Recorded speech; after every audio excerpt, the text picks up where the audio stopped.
Welcome back to the channel, everybody. I'm Lady Nisha. Today we are talking about Love and Hip Hop Atlanta. This is season 5, episode 10 that will air tonight. By now, some of y'all know that it was leaked on Facebook, and my good brother did give me with the episode, so I didn't want to do it yesterday because I didn't want to be like a spoiler alert for all of you who didn't get an opportunity to see it on Facebook. So I decided to do it today. Probably going to upload right after it comes on, or it may show up a couple hours before. I don't know how we're going to do this. We're just going to roll with the shit, okay? I know a lot of you been wanting to know where I've been, what's been going on with me. I'll do a separate video where I talk about, the things that's been going on with me. I appreciate all of my new subscribers that I've gotten, and to the old ones, thank you for sticking in there with me. We fall down, but bitch, we gonna get up. We gonna get up in a minute. Just roll with me a minute, okay? Just roll with me a minute. Now, I don't know the name of this episode. It'll appear in the description box when I flip the TV on to see what the hell it's called. But we started this episode off with Arion going down there to meet up with D. Smith and the fake Selena girl with the high pitched voice, Betty, whatever her name is. And Arion she said since that debacle, which was Kay's listening party, she's been in a place now where she's starting to realize that maybe it's time for her to start realizing her dreams, stop putting everybody before her, and actually going out there and trying to make a go of it in the field herself. Now, I was here when Arion tried this backup singer to K. Michelle audition a couple of seasons ago.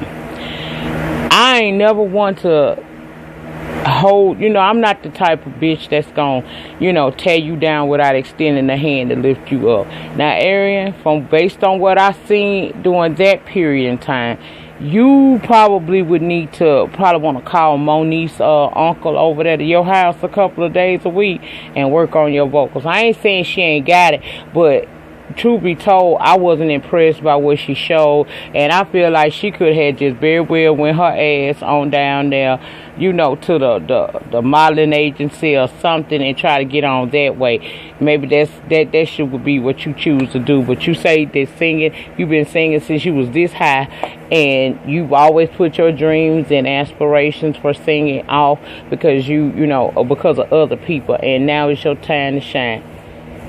Okay, girl. She said D. Smith has she done produced for people like Lil Wayne and folks like that, so she feel like D. Smith is the person that she needs to speak to. So she go in there and she throw this drama down on them about how she has always sacrificed her life and her dreams for the betterment of her friends and family, and now she feel like it's her turn. She begins to get emotional during this scene. I guess if you sacrifice, I can understand where the tears come from, girl. I don't know. Yeah, okay. D. Smith says, well, I don't know if she really can sing or anything. I can only hope that she can sing, but when a person has as much passion as she obviously has for the craft, she makes it a little hard for people to be able to tell her no. So she has agreed to get together with her, and her and Arion are going to go in the studio and see what kind of shit they can have going on. Next, you got Tammy, Bambi, and Dale. And Bam explaining how things went at K. Michelle's listening party between herself and D. Smith and Miss Fake Selena as well. Deb is trying to tell her child, sometimes you gotta, pay the mess no mind. Bam says she knows a lot of trans people and she respects them, but see the level of disrespect that D. Smith comes at her with. If she was to reciprocate that, then people in the community could sometimes be, feel like Bambi being somewhat homophobic, and I can understand that. That's the problem you have when you are a heterosexual person who is not nowhere near homophobic, but you get into it with some gay motherfuckers or some trans or what, any of them people. If we get into it with them, they can send as many weapons our way as as they possibly can. But the first time somebody from the heterosexual community claps back, now they mad. Now I ain't saying all of them like that, but a vast majority of them is like that. They attack you on your looks, they attack you on your puss, they attack you on your finance, they attack you on a lot of things. But if you come back at them with that, you know, you wish you was, you know, y'all know what you could say, you know, somebody gonna get mad and say you homophobic. I don't call it homophobic, I call it clapping back.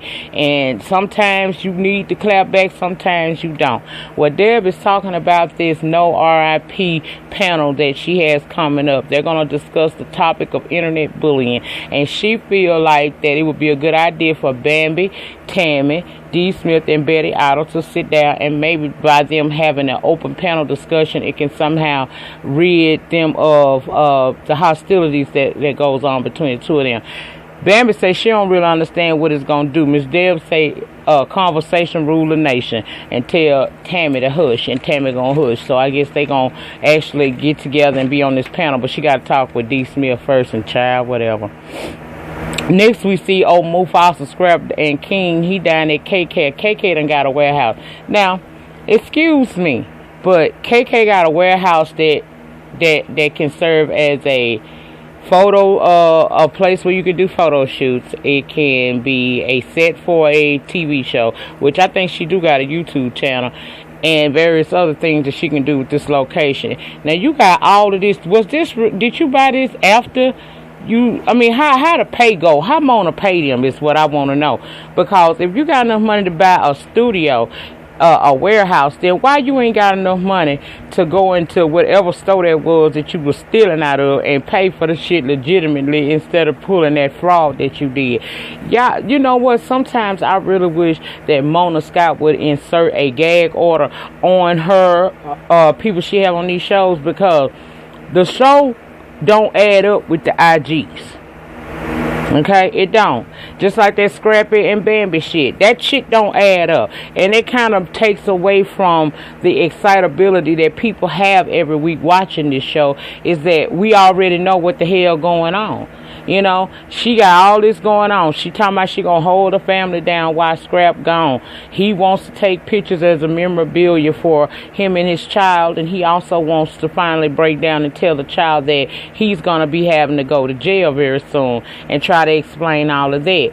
So I'm sitting here thinking to myself, y'all got all this going on. How the hell did this situation happen? I don't understand. Now, if this was real life, this wouldn't play out this way. It could still be kind of confusion. It could be a little confusion, because sometimes you can't figure people shit out.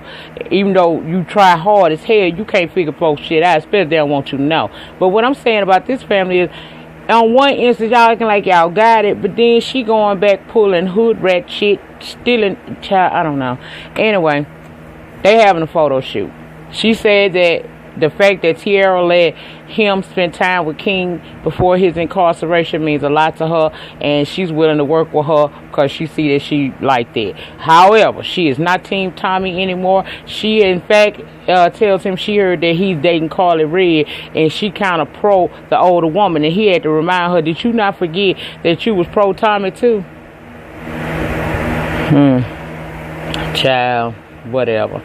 Then you got that heartbreaking scene where he has to actually sit down and explain to his son that he's leaving. And y'all, when I tell you, that scene really touched me and made me feel something. I felt some kind of way, y'all.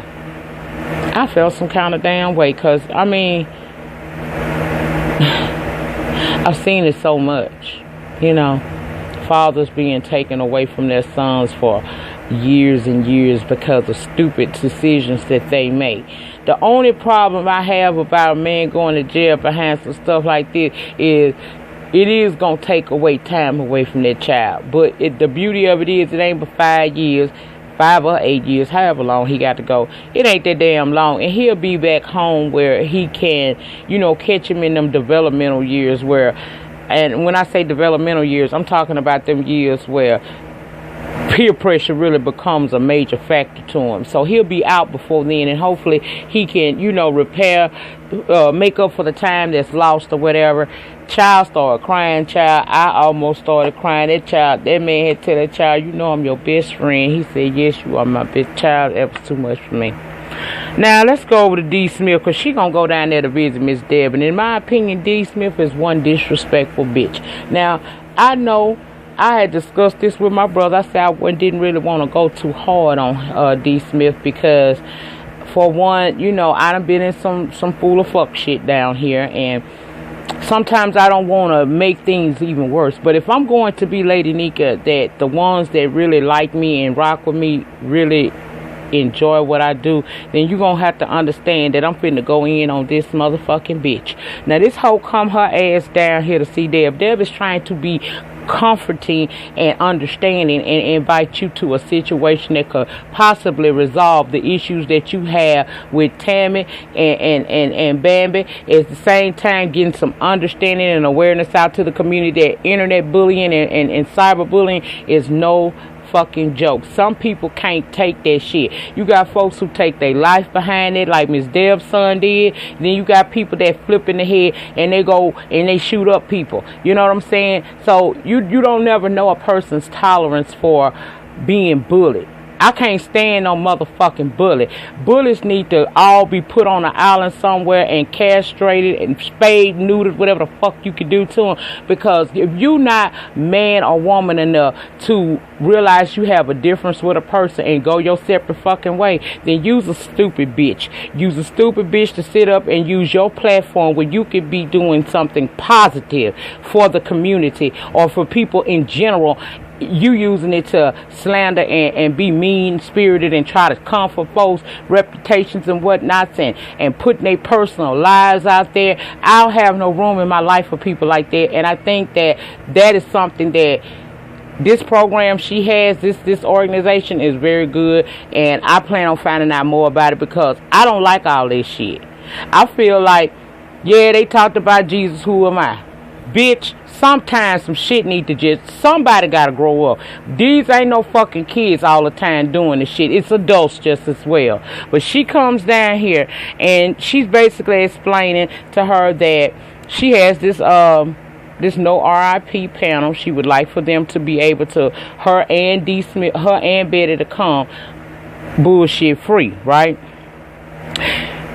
Deb asked that girl one thing, and that was, how did all of that happen? She says that they got into it behind some comments Walker made. Well, Deb, of course, that's her family. She not gonna be like, well, yeah, you should have ran her ass down, that motherfucking Walker fly. That's that boy mama. She gonna try to make the peace because she a peacemaker.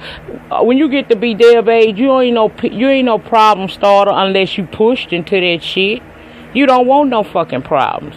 But this girl gets to talking about maybe, Deb said, well, maybe it didn't come out the way it should have came out, what Walker was saying. Now, she know her motherfucking son, bitch. You don't know him. All you know is what you heard. And if he hurt your feelings so motherfucking well, I am so sick. Look, you want equality in this life, then you're going to have to be able to take some shit. Just like I have to take my crosses and deal with it, you going to have to do it too. I can't stand a community that calls for tolerance when they are so intolerant. You can't stand the fact that everybody's not going to go along with the LGBTQ community. Everybody's just not going to do that. You got people who are dead set in their beliefs, and as long as they are not being verbally abusive to you per se, and they're not out there tearing your shit up, then shut the fuck up. Because everybody got a difference of opinion. Do I mind? Do I have a problem with anybody in the trans community or in the gay community? Hell no. I don't have no problem with that. But what I do have a problem is when people from that community feel that they can say things and throw out that you should be so tolerant of them, yet the first time you say anything that they think that is against what they believe in, then they in they fucking feelings. Somebody gonna have to grow the fuck up in this situation if we gonna ever see some peace and harmony between the heterosexual community and the homosexual community. It ain't nothing but look, you live with this motherfucker laying at night ain't making you shit. That's my point. It don't make you nothing. I don't care who you laying around with, that's your business. If you want to wear makeup, bitch, let's go down to the MAC counter and see what we can get. I don't care about that, because at the end of the day, we all are human beings and we deserve to be treated as such. But see, D. Smith is one of them type of bitches that want everybody to understand what she done been through and how she feel, and she don't give a fuck about how the next man feel. And that's why this meeting didn't go right, because this woman asking you, telling you maybe you should talk, join this committee and be on this panel and talk, and maybe you'll understand what Walker was trying to say. It ain't necessarily that he was being homophobic. Now, I didn't never hear the damn interview, so if he was, he was. But I'm just saying, from a person who don't know the full story, what my opinion is based on what the fuck I was seeing, okay? And my opinion is, she got so upset with Tammy over what Walker said, she didn't give Tammy a decent chance. Just like she didn't give Deb a chance, because you came at this woman who is probably old enough to be your mama. See, y'all young people ain't got no motherfucking respect, because Deb really could have went ghetto gangster on your motherfucking ass, or religious gangster, whatever. She really could have, because you opened up that door for that. When you told that woman that you called Tammy a Tasmanian devil. And it's at that point, I was like, damn, shit, fuck, let me stop talking to this bitch. Talking about, I never said nobody was angel, and I ain't say nobody was right or wrong. All I'm saying is try to sit down and listen to each other and try to understand where each other's coming from. And it might not be as big a beef as what you really originally thought it was going to be. But this bitch can't get it. Deb was through talking, and so she got her ass on up out of there and left. Child, Deb, fuck her. I tell you one thing, I couldn't be Tammy at that. Now, Tammy, bitch, you to let Jocelyn roll up on you and snatch your ponytail off. So I know you done been in the ring getting you some Layla Ali, fucking energies going. I hope you ready for this reunion, because if this scene right here she don't get checked about how she did this lady, I don't have no respect for what Tammy talking about. Bitch, you better check this hoe at that reunion. And I ain't saying y'all got to fight, but bitch, when you stay ready, you ain't never got to get ready. That's all I'm saying. Now, Stevie go over to Mimi house, and apparently he done been away on business. She done, in between that time, had an opportunity to sit down with Jocelyn, who done told her that he has not one but two babies out here in this world, outside of the kids that they all know about. For reasons unknown, this is Mimi business. I don't know why she inserting herself so deep into this man's business, but she is. So she's sitting there asking him that. He telling her he ain't got no kids outside of the 5 kids that she's already aware of. So I don't understand why she's not understanding that this ain't her business. This is why your woman left you, girl, because you always let Stevie and Jocelyn drag you, especially Stevie, drag you back into the mess. He gets to show on her pictures. Y'all remember them pictures that was on the internet a couple months ago where she supposedly trashed his place, bleached up all his clothes, tore up all his stuff. He say he ain't got no damn other baby by nobody. Mimi takes it upon herself to say she don't know what's going on, but what she gonna do is she gonna get to the bottom of it. Why do you need to get to the bottom of what's going on between Stevie J and Jocelyn? Married or not, they've been together for the last 3-4 years, 5 years, whatever. This is not your business. Now, I understand if you want to give him a place to stay, which I don't understand that either. All these years he done been on Love and Hip Hop. He got songs, according to what he said on Twitter, that are still getting residuals. Why does he need to be at your house? Because you allow it. That's why when he asked your ass, could he stay there, against my better judgment? Bitch, please. Girl, that wasn't against your better judgment. You gonna tell that man he need to get it together. Him and Jocelyn do this shit all the time. You think he gave a fuck about that? No, he didn't, because he proved it. That nigga kicked off his shoes, put his foot up on your couch and said, Daddy's home. Yes, he did on her ass. Now, let's go to this scene, child, where Mona proved to me that she truly has been watching Mob Wives. Now, if this is a small, intimate intimate gathering to say goodbye to Scrap 2 nights before he is set to go face the judge and possibly go to jail, why y'all all rolling up in these dark-ass cars, in this dark-ass room, like y'all Mob Wives about to have y'all reunion and shit? You got Rashida, Jock, Kurt, Stevie J, Sass, and them down there. KK say she ain't dealing with the baby mama and girlfriend shit, so it's only the small few that's gonna get together and show Scrap some love before he had to go and do what grown people do when they fuck up, which is face their reality. Okay, now you got Kirk asking Stevie where the wife at. That opened up the room for him to tell him that him and Jocelyn ain't doing too well, and right now he is bunking over at Mimi's. Okay, soon as he said that, Rashida spotted senses.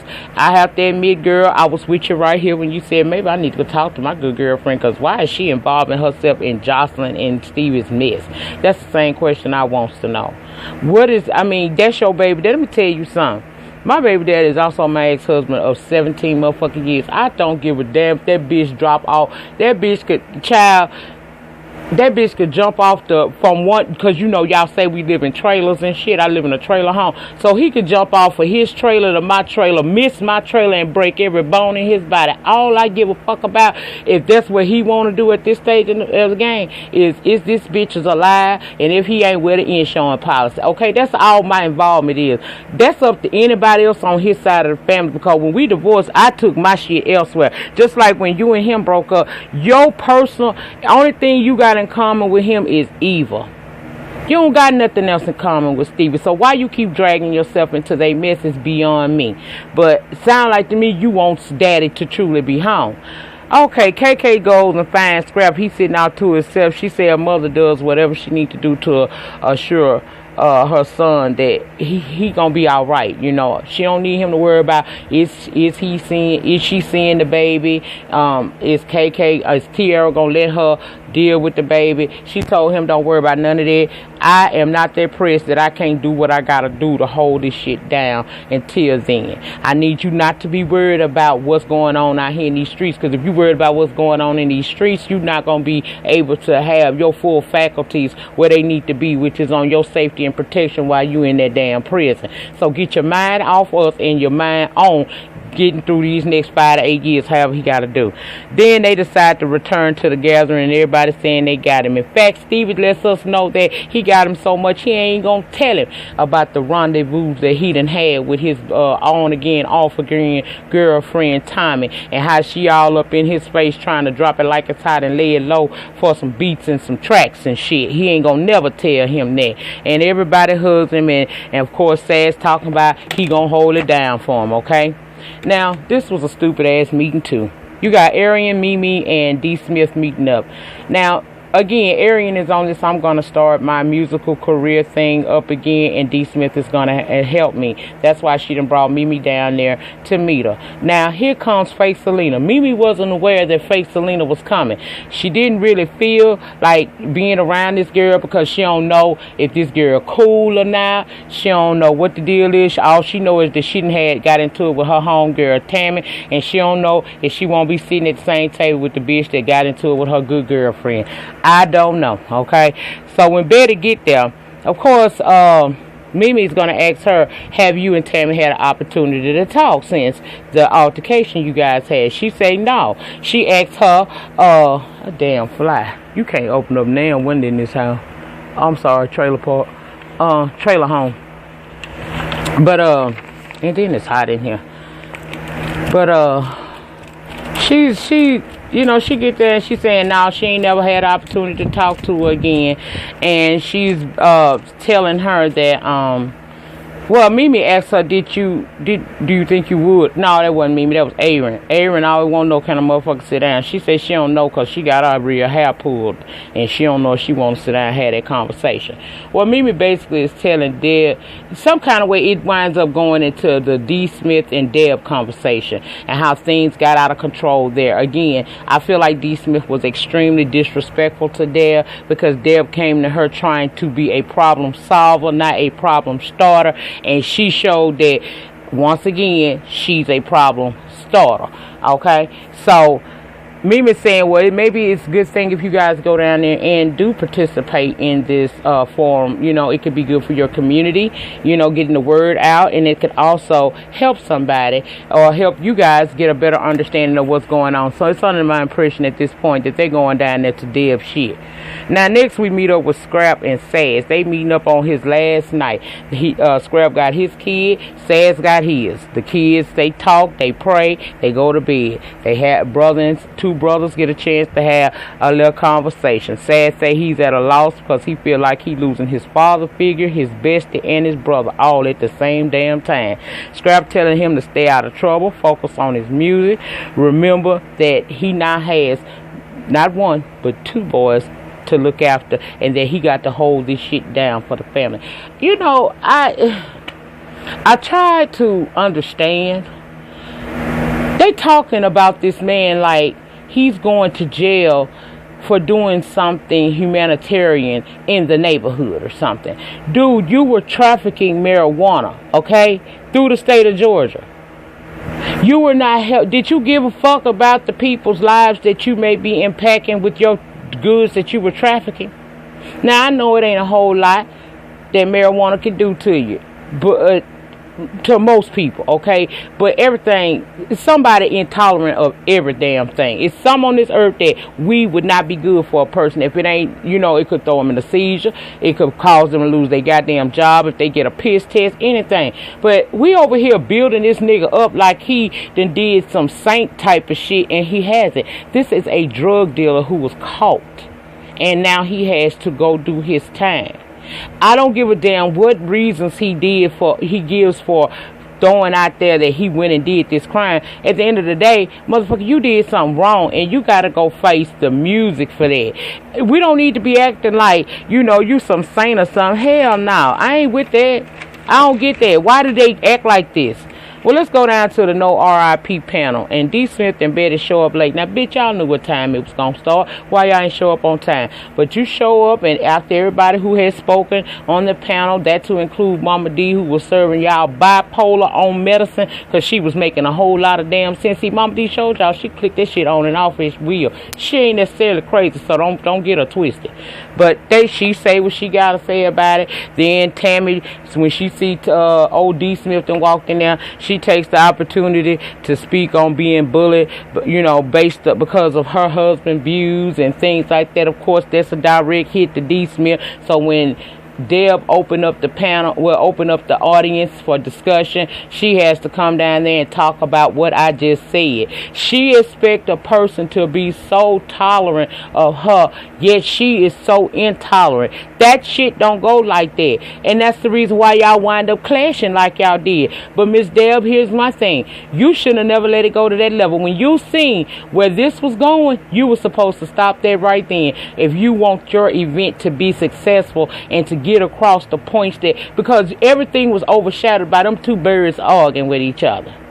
And then D. Smith gets so mad, she tapping all on the damn podium and shit. Like, bitch, who you scaring? I hate when people do that. They get to beating on shit. You screaming at me ain't gonna get your point across to me, and me motherfucking screaming at you ain't gonna get my point across to you. All we doing is sitting up exercising our lungs, and some of us can't afford to do that shit, okay? So I wasn't here for that, and I'm glad Miss Deb shut that shit down, okay? Now, the final scene was Scrap and his many friends and families. They gathering around this dude. He done cut his hair, child. He look a little bit more decent. And they praying for him, and the last scene is him and KK going into the court room to see what's going to be said about him. I guess next week we'll find out, you know, he'll actually get sentenced, and maybe we'll see it. I don't know, y'all. That's all I got on this report. Again, I'll be back tonight, hopefully with Black Ink Crew, and I'll also be doing a video this week explaining where I've been for the last week and a half, almost 2 weeks. In the meantime, in between time, please like, comment, subscribe, and remember, everyone sees what you appear to be, but few will experience what you really are. Peace.